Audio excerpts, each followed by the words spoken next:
allons profiter de cette occasion qui nous est offerte pour lancer un appel solennel à l'ensemble des enseignants du département quant à la prise en charge de certaines questions qui sont largement à notre portée. Les descentes au niveau des écoles nous ont permis de constater qu'il y a aujourd'hui difficulté, pour ne pas dire même léthargie, dans le fonctionnement réel des enseignements apprentissages. Nous avons pu constater que nos écoles n'ont pas de jouets. Alors, quand on dit une école maternelle n'a pas de jouets, cela veut dire que ce n'est pas une école maternelle. C'est une structure terne, morne, sans saveur, sans aucune attraction. On s'est dit non. Nous n'allons pas faire recours à des partenaires comme d'habitude. Mais nous allons profiter de cette occasion pour faire une démonstration. Laquelle démonstration n'est pas dans le sens de montrer une bonne fois, voilà ce que sont les enseignants.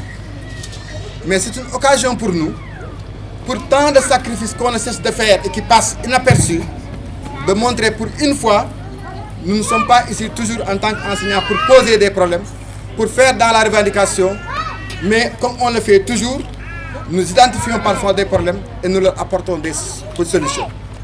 Alors on s'est dit, c'est l'occasion pour nous de lancer la campagne de collecte de jouets pour les écoles préscolaires, de nommer un enseignant, un jouet, une autorité, un lot de jouets. Nous avons pensé, à l'aune de cette fin d'année, où les parents s'activent pour trouver des jouets à leurs enfants, il sera très difficile pour un enfant de 3 ans de la petite section de laisser son jouet à la maison et de venir dans une structure préscolaire où au moment où on est dans le principe de l'alternance, il doit être en atelier, il est là à ne rien faire. Cet enfant-là va pleurer tout son temps, cet enfant-là n'aimera pas fréquenter l'école préscolaire. Alors on s'est dit, nous sommes en mesure, tout comme on le fait à la maison, de retrouver des jouets et de donner au moins un jouet au niveau des écoles, des établissements préscolaires. Ce faisant, ça permettra que les coins soient alimentés et quand les coins sont alimentés, les enfants donc aimeront venir et ils vont suivre les apprentissages mieux, ils vont avoir l'opportunité de faire dans la projection. Parce que le coin, c'est un espace aménagé qui permet à l'enfant de répondre à beaucoup de besoins.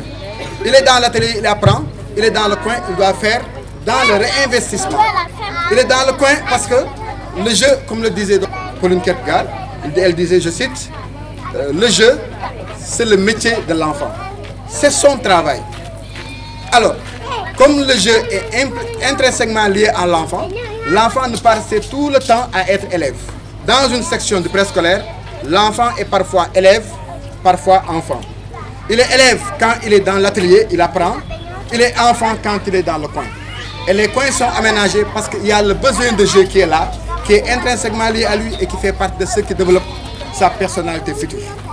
C'est pourquoi nous avons pensé que quand les enseignants se mobiliseront ensemble pour nous trouver chacun au moins un jouet, cela permettra, en marge donc de la fête de l'excellence qu'on compte organiser le 18 janvier, de doter donc chaque école un lot de jouets, tous les points qui pourront permettre aux enfants de se retrouver dans un cadre approprié qui nous permette de dire ici, c'est justement une salle de classe, une section du préscolaire.